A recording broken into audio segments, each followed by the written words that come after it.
नमस्कार, आतंक स्टडी में आपका स्वागत है। अब हम प्रश्नों की श्रृंखला में आगे बढ़ते हैं।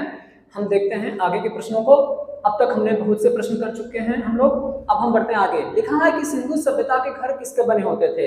सीधे सीधे प्रश्न पर आते हैं हम लोग कि सिंधु सभ्यता के घर किसके बने होते थे। तो आपके पास चार ऑप्शन हैं, पत्थरों से, ईंटों से, प्लास्टिक से या कोई नहीं।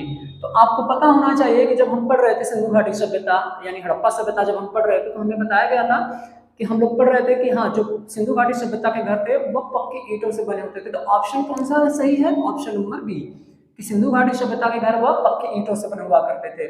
अगले प्रश्न की तरफ बढ़ते हैं। लिखा है भारतीय पुरातत्व का पिता किसे कहते हैं। भारतीय पुरातत्व का पिता हम किसे कहते हैं। तो आपके पास ऑप्शन है दयाराम साहनी, राखाल दास बैनर्जी और अलेक्जेंडर कनिंघम।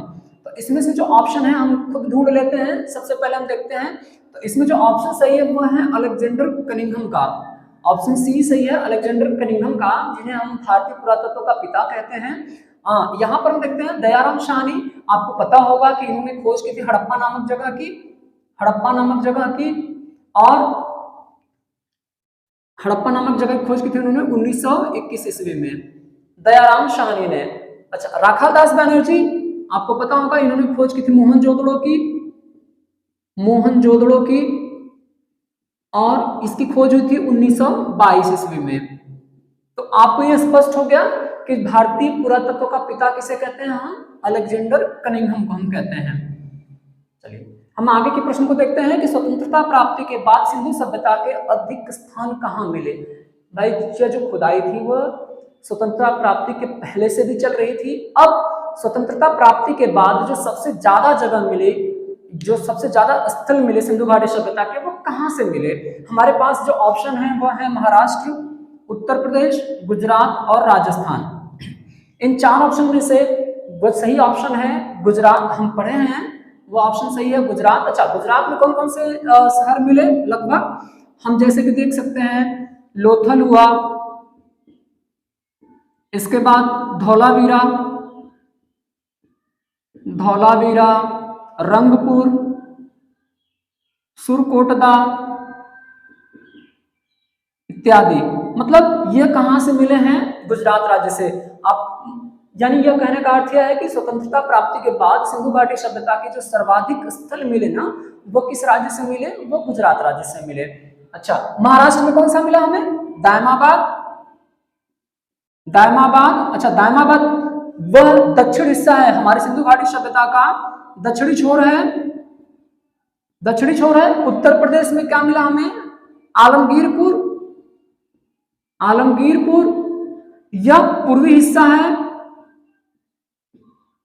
और गुजरात में आपने देखा ही। और राजस्थान में हमें क्या मिला? कालीबंगा,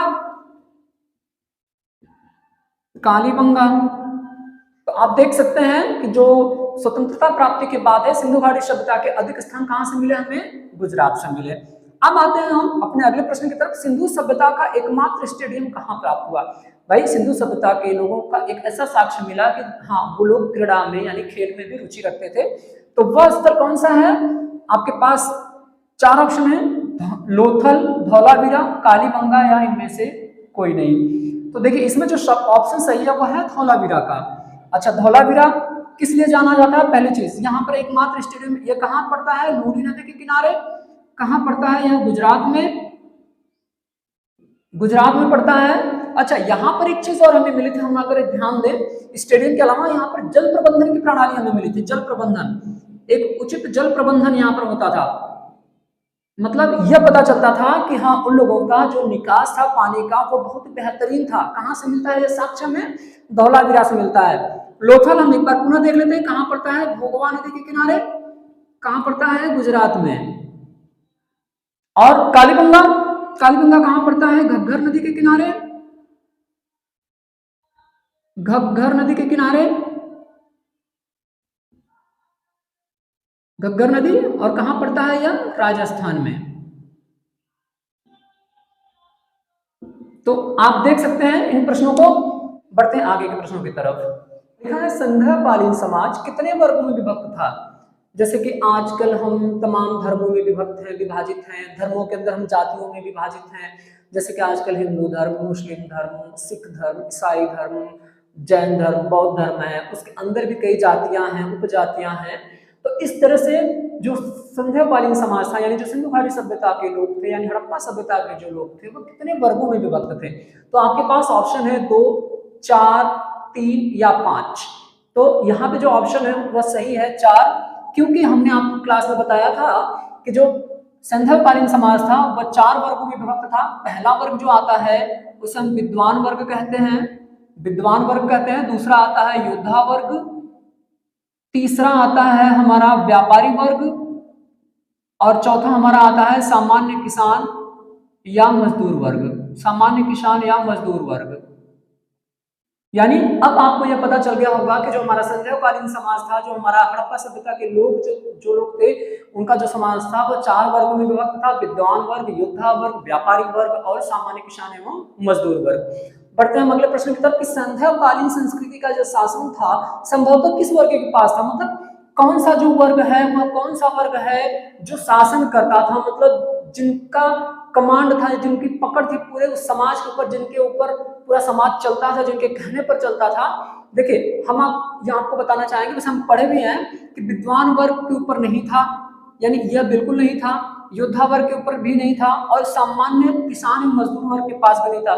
तो जो सबसे बड़ा जो इम्पैक्ट था वो व्यापारियों का था, यानी जो लोग व्यापार करते थे संभवतः उनके हाथ में ही शासन थी। समाज सिंधुकालीन समाज की संस्कृति का जो शासन था, यानी सिंधु समाज का जो शासन था वो व्यापारी वर्ग के पास था, क्योंकि ये लोग रईस हुआ करते थे, पैसे वाले हुआ करते थे।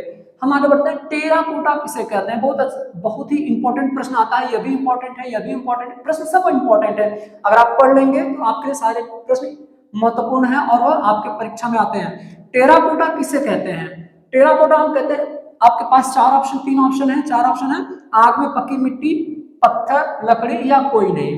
तो देखिए हमने पहले भी पढ़ा है, तो जो आग में पकी मिट्टी, अब वो बर्तन हो सकता है, कुछ भी हो सकता है, आग में पकी मुहरें भी हो सकती हैं। तो आग में पकी मिट्टी को क्या कहते थे वो लोग? टेराकोटा कहते थे। तो आग में पकी हुई मिट्टी को ही क्या कहा जाता है? टेराकोटा कहा जाता है।